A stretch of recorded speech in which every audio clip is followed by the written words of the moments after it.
Welcome to Newsmakers. I'm your host, Lisa Oligus. In this edition, we look at the products available at area markets. Once known exclusively as farmers markets, which flourished in the summer and early fall months to feature seasonal fruits and vegetables, today's markets offer much more. And many operate well beyond the summer. Some are even open year-round. In this program, we'll talk with representatives of Joplin's Empire Market, the Webb City Farmers Market, and we'll learn how a program at Missouri Southern called Groceries to Graduate connects students to fresh produce. Joining us to begin the conversation is Lindsay Gagnon, Market Director for the Joplin Empire Market, located at 931 East 4th Street. Thanks for being here. Thank you for having me. I'm so excited. The market was started with a land donation from then Empire District Electric in 2016. Have you seen a lot of changes? We've seen a lot of changes. So not only have we seen a significant dollar amount being invested in the facilities upgrade and property just renovations and things, including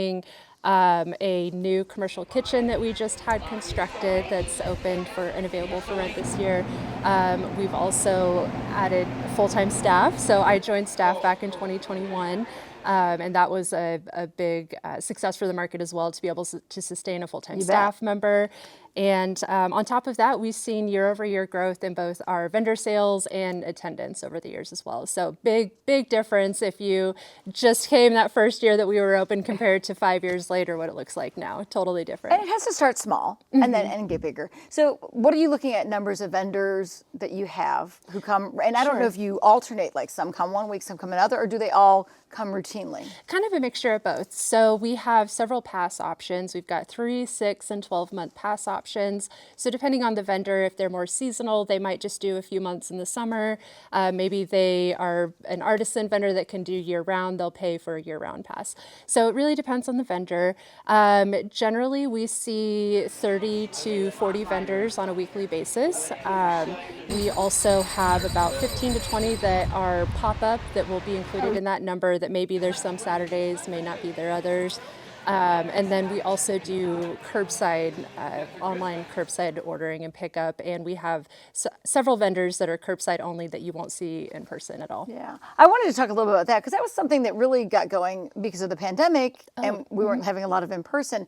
But the curbside, did it take off? Is it something that's really helpful for the market and for folks who like to shop but maybe don't want to stand there? Yes, and feed with the crowds? Yeah, we've continued to offer that service. So we did start that during 2020 as a way for our market vendors to still have access to their customer base and be able to still continue with sales. But we've seen a continued desire and interest in it. So we still see weekly interest for sales and vendor interest. It's been a great way for some vendors to use that as their e-commerce site. So as opposed to, having a separate online ordering system, they just use curbside as a way to connect with their customers and sell online through e-commerce. We've had some vendors who use it as an incubator kind of startup process. The boardroom, which they were located downtown for a while, as well as Coley's Cookies, both started as curbside vendors. That's and we're exciting. able to grow their business from there. I would think that the curbside ordering, people order online in advance, helps them to be better prepare, better plan what they bring to market, wouldn't it? Yes, yeah. So it's helpful for vendors to know that they have those guaranteed sales. So those guaranteed orders that they know exactly, if they're farmers, they know what they're picking to fill those orders. Because sometimes, you guess you pick a certain amount of produce, but you don't always know what the traffic's going to look like. And then you can't just put the produce back into the ground, and so it's a great way for vendors to know that they're at least going to have those guaranteed sales. We also do a free kids meal program. They're just cold sack lunches, but they always run out in like the first hour so that we're open. And so curbside is also a way for parents and people and customers to pre-order their kids meals ahead of time and know that their kids are gonna have a meal when they get there. And they do that too with their favorite sourdough bread from Farmhouse or Oakwoods Farm kale or something, certain items that people are going to be lining up for at 10 o'clock when the market bell rings. So if you pre-order it, then you're guaranteed yours. It's there, sleep in, show up later afternoon. Yeah. And I know that it happens though at markets. You kind of rush to get there because you want the quality stuff first. But if you can pre-order, that's nice. Yeah. And so on your website, you go to, some of it's called Prepare Foods. That's where I found the meals for kids, right? Are there other places where you can order? Yeah, so you can go to our website at joplinempiremarket.com, and there's a shop curbside link. That takes you to a separate site. But once you get to our storefront on that site, you can filter by category. So we've got produce, baked good, I believe it's like breads and pastries, sweets. We've got artwork, aromatherapy. We've got all sorts of stuff out there. Yeah. So we do think of farmers markets a lot as fruits and vegetables, but there are a lot of artisans and other things, crafters that are part of this. Tell us about some of them. Sure. So Empire Market can be a good landing place for local artisans that, maybe they travel for craft shows or fairs. They have a busy schedule, but on the weekends that they're not traveling, they still want a place where customers can come find them on a weekly basis. It's a good place for a startup entrepreneur who, before investing in a brick and mortar building, or maybe they don't have a lot of capital up front, they can get into the market and use that as a way to grow their business. And Or it's at least also, gauge interest or in their gauge business. interest. Yeah, I mean, kind of test what products work. It's also a good place to collaborate, meet other artists and network with other community members that may help them get access to the greater art community at large. Yeah. And I mean, have you seen businesses get their start there and then grow? I mean, We you have. mentioned a couple. We're very proud. Yes, we're very proud of our local businesses. So I'd mentioned, the boardroom 417 Foodie. I believe she just does pop-ups now, but she started as a curbside customer and grew her charcuterie board business into a brick and mortar downtown. Coley's Cookies. She has a shop downtown on the 900 block. I believe she does cookies and is now doing sandwiches and some other things.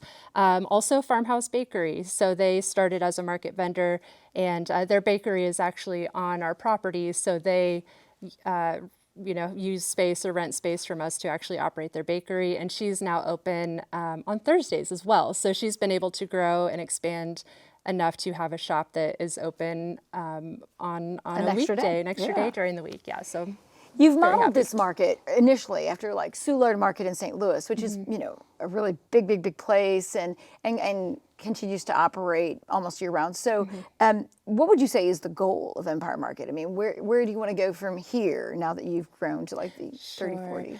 We're very ambitious. So Empire Market is operated by Downtown Joplin Alliance. We're a staff of three to four staff, depending on the time of the year. But when we envisioned creating the market, we had our 5-10 year goals, and we've been able to meet those goals up to this date. So completing construction on the commercial kitchen was a big 5-year goal for us.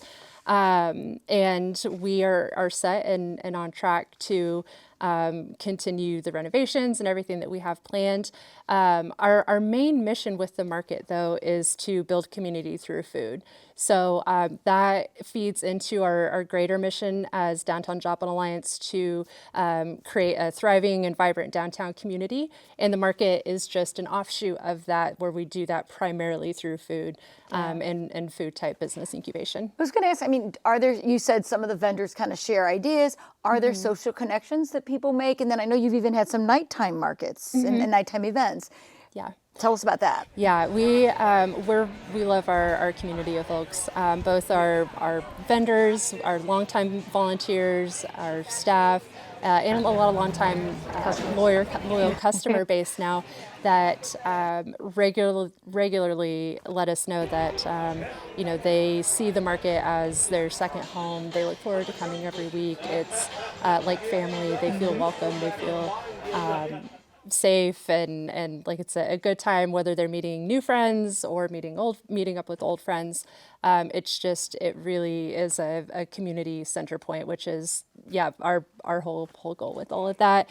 And to be able to see the businesses, which we encourage each vendor to think about their booth as their business. It is their storefront. It is their business. It's great to see them also making those connections with other people in the community, helping grow their business and networking and things as well. So in the past, there were even some concerts there. Are there other uses for the space that you're going to encourage? Yeah, so you did mention the night markets. We have a night market right now, just the fall S'mores and Pours event that we put on ourselves. If anyone wants to sponsor a summer solstice market, that one's a great one too, but we're looking for a sponsor for that one. We've worked with Connect Culture in the past on concerts. Now that they have the wonderful Cornell complex, they're out there, but we are available to rent for both public and private events. So we're happy to work with other folks in the community. We've had birthdays, weddings, fundraisers, galas, all sorts of things within the market. So how can somebody become a vendor, and how should they contact you? Sure. You can find us again on JoplinEmpireMarket.com. There's a link to the application. You can also stop by in person on Saturday and pick up an application. I also have business cards available, as well. We have a workspace in the building that's upstairs. You can usually find me around upstairs, depending on the day. You know, market director, that's kind of all over the place with schedules sometimes. Yeah. Well, Lindsay Gagnon, thanks for being here and telling us all about Empire Market. Thank you so much for having me. When we come back, we'll talk with coordinators of the Webb City Farmers Market and a vendor. But first, some of our KGCS staffers visited both markets and talked to vendors and customers. Let's take a listen. Walk into Joplin's Empire Market and you hear the sound of sales. Is there any other flavor? Oh yeah. Okay. We have sourdough bread, we have cheddar jalapeno. While some vendors are selling food from the family farm, others are creating products out of passion for a purpose.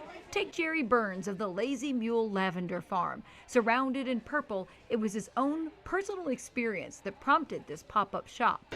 I was bit by a tick and it made me allergic to all mammal meat. And this was happened years ago. But I checked on the internet to try to find out how to keep fleas and ticks and stuff away from the rest of the family, and I kept coming up with lavender. And so I asked the wife if we could start a lavender business, grow lavender, make products, and that way we could share some great products, but also get the word out about alpha-gal and maybe help somebody from getting alpha-gal. Their farm has 200 big lavender plants cut by hand and dried with the bulbs used in a variety of ways. And now so popular, his wife is shifting to part-time as a mammographer to spend more time with lavender. We make a simple syrup from blueberries, raspberries, blackberries, lemon, and our lavender that we grow. And we cook it down with sugar and water, and we bottle the syrup. And it's been really popular in a drink. Usually I have a drink here on every Saturday. We make a lavender lemonade that people just absolutely love. Vendor Don Lee of Carterville and his family landed at Empire Market a year ago for its Pepper Fest and stayed. It's a perfect match for what they make at Pepper Ridge, hot sauce. Granddaughter Layla willingly samples and says their sales also serve a purpose. So my personal favorite is the Burns 306. It's a garlic jalapeno infusion, and it's in honor of a fallen police officer, Lane Burns. His badge number was 306. And part of the proceeds that we earn from it go to a place called Backstoppers, which helps like the children of fallen officers, firefighters. Over at the farmers market in Webb City, tables topped with vegetables offer healthy goodness to customers, including those with tokens from a program helping students and families stretch their food dollars. In return, they get what all customers say is a key draw to a farmers market. I like to come here because the produce is fresh. I grew up on a farm, so this brings back a lot of memories for me, picking green beans and snapping green beans and all that. It's also true for Schenker Family Farms at Empire Market. We are certified all natural, and we do beef, pork, lamb, and chicken. The Schenkers have a certified kitchen and bakery in McCune, Kansas, along with a grocery store and cafe making chicken pot pies and more. Treats for people and even dogs. Appreciate you coming out. I'll put some more in there. Welcome back. A farmer's market allows people to eat fresh, locally produced food. In fact, the Webb City Farmers Market site proudly says, know your farmer, know your food. Joining us to talk about its mission and many offerings are Stephanie Thomasma, Webb City Market Board President, Rowan Proctor, the Webb City Farmers Market Coordinator, and vendor Sam Cooper from Stormy Farms. Thanks for being here, everybody. Thanks for having us. So tell me, Stephanie, Webb City Farmers Market has a long-standing history of being very successful as a farmers market, but you've had a booming business in 2022. So what's what's been happening that's so big. Yeah, so the market has been going for 23 years now. We opened in 2000. And so far this year, every month has been a new record that the market has set for vendor sales. So it's really exciting. We're seeing really, really great growth, and we're on track. If we continue to see this growth, we are hopeful that we're going to break $1 million in vendor sales this year. That's amazing. So how did you track that? I mean, you know, and where are you seeing, I guess, the increase when it comes to customers? So we keep track of all of our numbers. Our vendors at the end of market turn in a vendor slip to us where they've recorded their sales. And that's how we can keep track market to market to see. We've been tracking in that way for about 5 years now, so we've got a lot of information that we can use to kind of see what our trends are. And we can also kind of look at what types of vendors they are and what percentage. So farmers are, of course, the biggest sales come from those farmers. But we also have a lot of different types of vendors. We've got hot food vendors, value added, like soap vendors, coffee, honey. And so, we're really seeing growth across the board for the different vendors that we have. But we've also can contribute some of that increase to just an increase in actual people, but actual vendors at the market. So just the actual number of individual booths that are set up has increased this year. So that's an element as well. Which is great. So Rowan, you're new to the job of being market coordinator. Congratulations and welcome. Thank you. So talk to us about when you're looking for vendors and you go even visit them and you go to their farms and inspect. Tell us what you're looking for. Yes, we go and check out the farms and the produce that they're producing. We are looking for good practices. We want to be able to promote them on social media, and if they allow it. And so, we look for things. For example, if they have animals and plants, we want to make sure that their animals are positioned on their farm so the runoff isn't going into the fields and things like that. I know that Eileen in the past has had to have people kind of make adjustments. And so we're trying to have a good criteria and good standards. So we just look for people practicing good standards. So we're kind of the beginning of the farmers market season when it comes to the summer season. Are there different products that come in different months? And I know that's part of your promotion. So what are we looking at the beginning of the season and then as we go into summer, product-wise? We have developed a great pamphlet that we pass out at the market so that people can see kind of the forecast. So yes, everybody's ready for fruit, but fruit isn't coming in quite yet. It starts about mid-June. So that is a very popular item that is highly sought after, including us. We're always seeking fruit vendors and such. So, right now we're just wrapping up strawberry season, and we've got tomatoes coming on, and cucumbers, and of course lettuce and cabbage, squash, zucchini. It's all right around the corner. Yeah. Do the growers use open air? Do they have all kinds of systems? Do we have greenhouses? I mean, in some of their approaches? Yes. I just did a farm visit this morning, and they have hoop houses, they have open field, multiple ways. They do multiple plantings so that, they can space out the yields and such. So, yep. And we have several farm vendors who are able to be at the market year round because of hoop houses. And the market has also facilitated several grants that have helped educate growers and provide more understanding and opportunities for them to incorporate some practices. And expand their season, so to be able to expand their season, exactly. Yeah, so that's been a really, really great thing to be able to be a part of and to see. And when Rowan gets to go on those farm visits, and oftentimes she's going to be able to see the fruit of that labor that those farmers have benefited from being able to increase that season. So Sam, you bring meats to the market. Are there certain seasons for certain meats or the eggs? Well, for meats, there's really not a season. Chicken you can grow most of the time. We anticipate sales through the winter for chicken, but eggs are really seasonal. Wow. Eggs. If we don't use growing lights or anything, we don't use artificial lights for chickens. everything we do, we try to do as naturally as possible, so that the animals are just the way that nature wanted them to be. Right. So we don't add lights, we don't add heat, we don't do things like that. So our chickens drop off in the wintertime and don't lay nearly as many eggs as they are now. As a producer, how is the market a benefit to you? Why is it a good place for you to bring your product? Well, it's a wonderful place to not only sell our products, it's a wonderful place to meet people, to interact with other vendors, to get other ideas about how to grow animals and how to raise animals and how to treat animals, how to take care of plants and take care of your own farm. It's a good resource not only for sales, but for knowledge too. Do you have other outlets for your products, or is the market one of your primary outlets? The market is our primary outlet. We do sell a little bit off of our farm, but very, very little. So the Web City market is unique. I mean, it has a kitchen. Tell us a little bit how that is used and what vendors utilize it and how often is it used? Yeah, so we do have a commercial kitchen that is inspected annually by the Jasper County Health Department.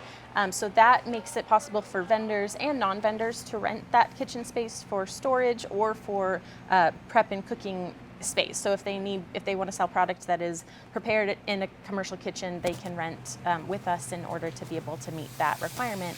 And we do, I think right now we have about 10 renters that utilize both. They cook. We've got a berry vendor who makes chocolate covered strawberries in the kitchen. We've got a vegan hot food vendor who also sells at the market. And we've got quite a few of our vendors who use space, storage space, freezer and dry storage to be able to keep their stuff on site. And we did want to mention the utilization of WIC, SNAP, and those kind of dollars and the Double Up program. Explain that briefly if you can. Yeah, absolutely. So that's an area that we've been seeing a lot of really awesome growth. So the Double Up Food Bucks program is in conjunction with SNAP and EBT. And basically how it works is if you have a SNAP EBT card, you can run your card for any amount you want, but we'll match up to $25. So if you want to put $25 on your card, we'll give you an additional $25. And that additional $25 can only be used on fresh fruit and vegetables, so and plants that can grow food. So you can also plant your own fruits and vegetables at home using that service. So that's been a really, really cool program we've had going for years. And then the WIC program is for women, infants, and children. We give out $10 in vouchers at the market that can be used for fresh produce, fruit, eggs, and meat. And that's also a really wonderful program. Serving another great purpose, and everybody can eat healthy food where you know it's sourced. Yes, absolutely. So tell us briefly the hours of the market. Yeah, the market is open on Saturdays year-round, 9 a.m. to 12 p.m. And then on Tuesdays, we're open about mid-May to, I think it's about late October, and that's 4 to 7. And then Thursdays, we are open 4 to 7, also during the summer season. I think that those hours Lots of opportunities to shop. Yeah. All right. Well, thank you all for joining us and telling us all about the Web City Farmers Market. Thank you. We're going to take a break, and when we come back, how an MSSU program puts produce from the Web City Farmers Market into the hands of students in need. But first, another look at the hours of operation at the Web City Farmers Market and some contact numbers for information.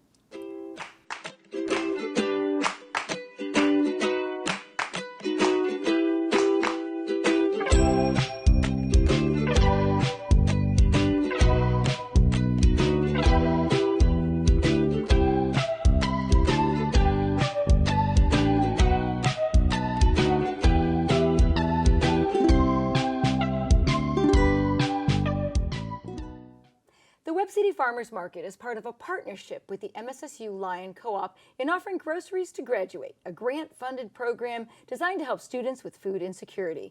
Joining us to talk about how it works is Megan Beaver, Associate Professor of History here at MSSU and Chair of the Social Sciences Department. Thanks for being here. Yeah, thank you for having me. So Groceries to Graduate is actually a scholarship kind of program. Can you explain how it works for us? Sure. So it is available to upperclassmen at Missouri Southern. So that means juniors and seniors. So people with more than 60 credit hours.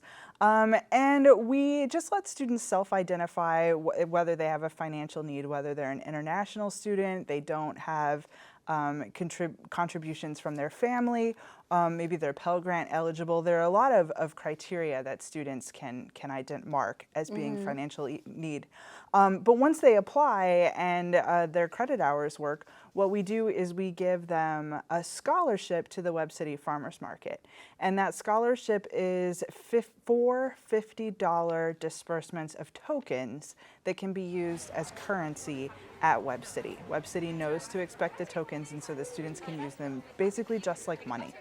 And the idea is that unlike a food pantry, where students are, you kind of have to do shelf-stable items or items that maybe canned goods. A lot of canned goods, microwavable things. That's kind of what we carry in the food pantry.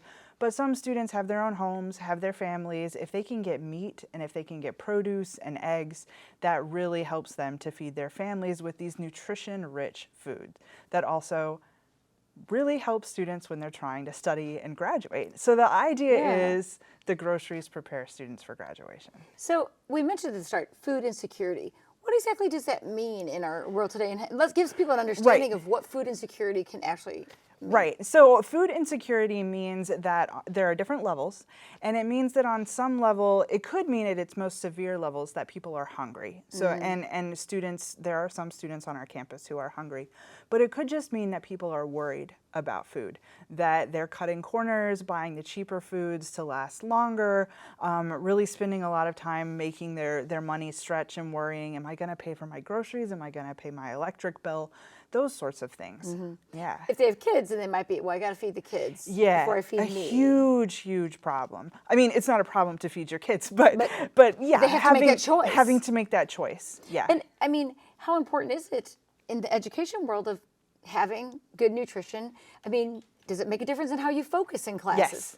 Yeah, there is a lot of research that shows that students who are not getting not just food, but nutrition. If you're not getting that nutrition, you're worried about what you're eating, your brain is not working as well as it could, you're worried about taking more loans, that's a problem down the road. So it really does affect students' ability to continue their studies and then to graduate and maintain the GPA that they want. So I know that you guys have a QR code, but if someone wanted to try and get a hold of Groceries to Graduate, to, get involved in the program, who do they contact? They can contact me or Professor Andrea Cullors at Southern, or Ms. Amber Carr. She's the Associate Library Director, but I'm the primary point person. I can direct people to the application. It's super quick and easy. Yeah. Sounds like a great program. We're really happy with it. Have you seen a lot of increase in numbers? A little bit. We had only about 7 students the first year, 34 the second year, but we're over 50 this year. So it's growing. It is growing. Well, yeah. There's a need and you're filling it. Yeah. Thank you so much. Thank you for having me. Yeah. And that wraps up this edition of Newsmakers. Thanks for watching.